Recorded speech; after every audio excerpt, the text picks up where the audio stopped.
You've tuned in to the Top 10 Gardener with garden expert Ken Lain. Join him daily as he answers timely garden questions that are sure to make a difference in your gardens.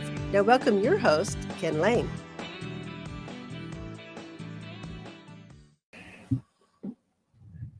And we are back with Lisa Waters Lane. She comes each week and just shares her garden insights, a different perspective. I love gardening in that if you get 10 gardeners in a room, you ask them a garden question, you get at least 12, 14, 16 garden answers. It's like there's way more than just one way or favorite or companions to go with. So Definitely. it's good to have Lisa in the studio. Lisa, welcome. Thank you. Always good to be back. Why? Because I get a break from work. Okay.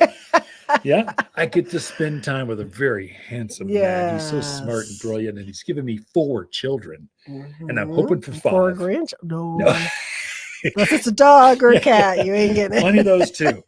Anyway, so we own a garden center together, Waters Garden Center. Lisa, her father started the garden center, Waters Garden Center, Harold Waters.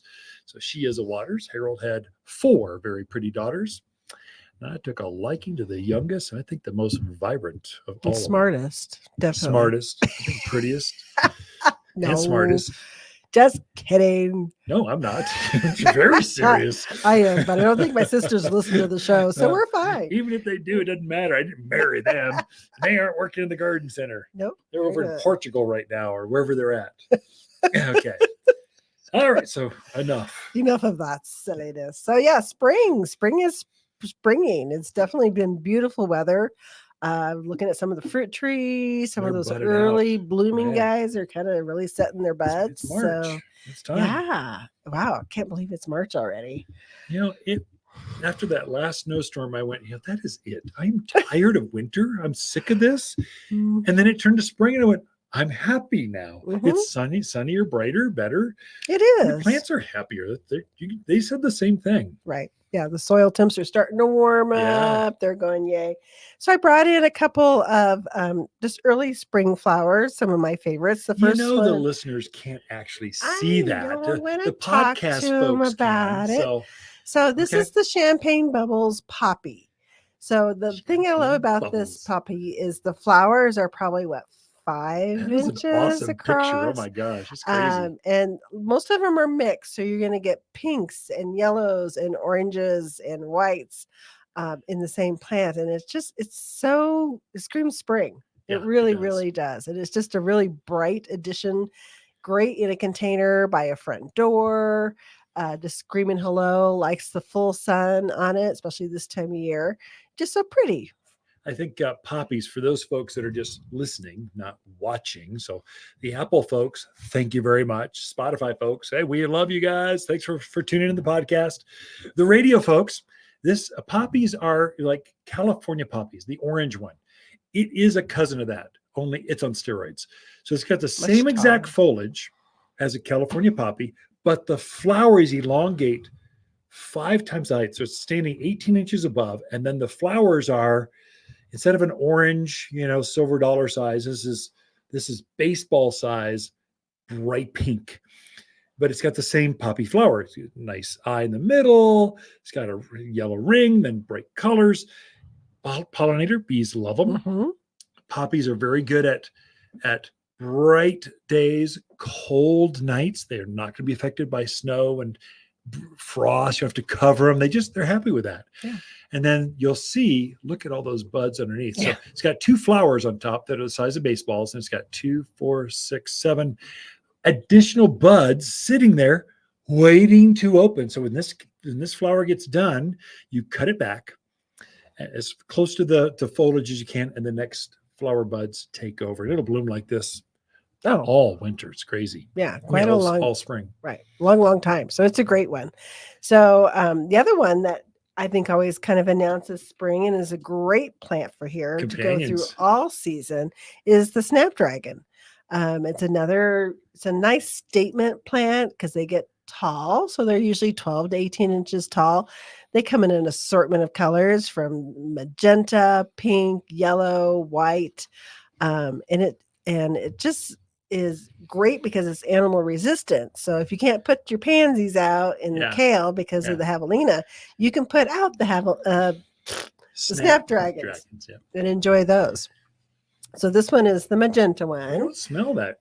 They don't smell. They're just they don't really smell. Yeah. But maybe that's why the critters leave them alone. I don't know. Could be. I think it's because the sap is real milky and they don't like that.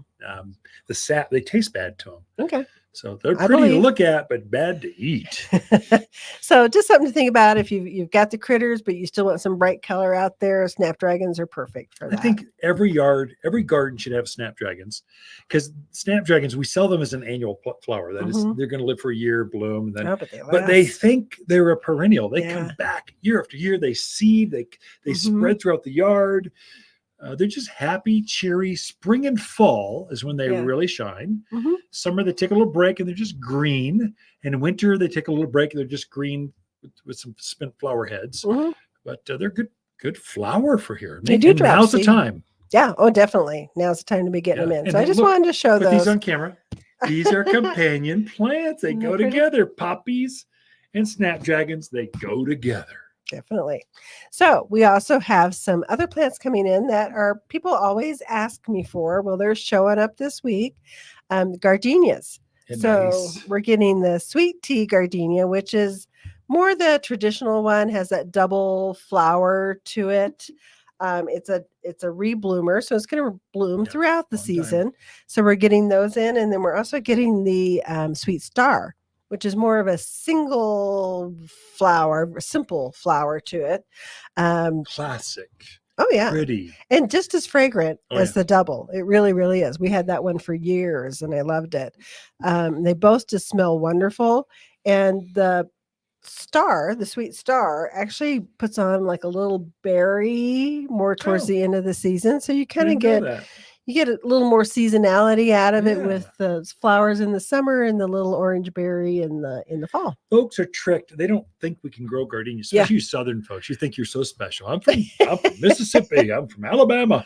We only grow gardenias here. No, you can grow them up here too. The secret is you got to have a cold hardy variety, and those two are classic. They will take any amount of winter we have. Right. Evergreen.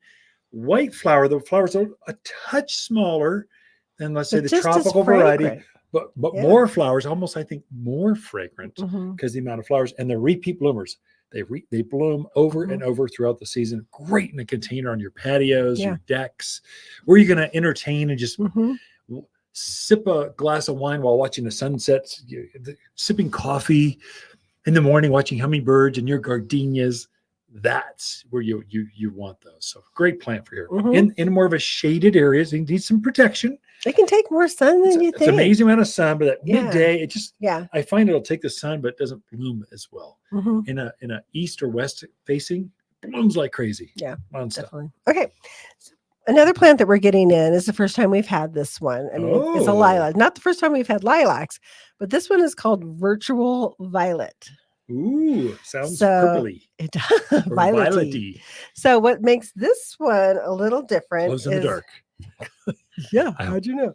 No, the leaves actually have like a aura or a ring of purple around the leaves. Oh, cool. And then so that's the new leaves will look like that. Then they'll green up.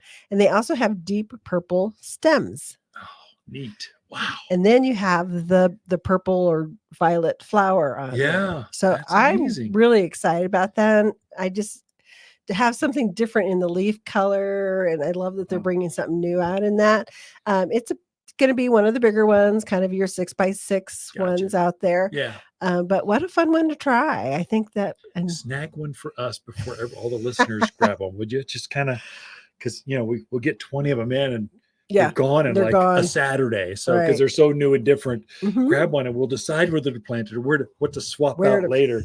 Just pull a rose bush out. Get too big and old. Yeah. Could be a good place. Yes, definitely. We're also getting a new one. Out of time. I'm out of time. I mean, Pink Teeny. Come and talk to us about the Pink Teeny. You had to get it in. Pink Teeny. What's the purple one? Virtual violet. Virtual violet. Thank you, Lisa.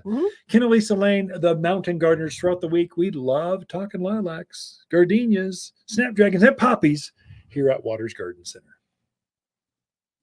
Waters Garden companions of February are peony, Calgary carpet juniper, pinyon pines, and lily of the valley. Lily of the Valley is a gorgeous shrub that loves growing in the summer shade. This bold evergreen delights with dramatic, fiery growth in spring. Fragrant wedding cake layers of white flowers hover on graceful arching stems. Each dainty flower is utterly detestable to deer and javelina. Shop the most perennial shrubs in Prescott by store or online at watersgardencenter.com.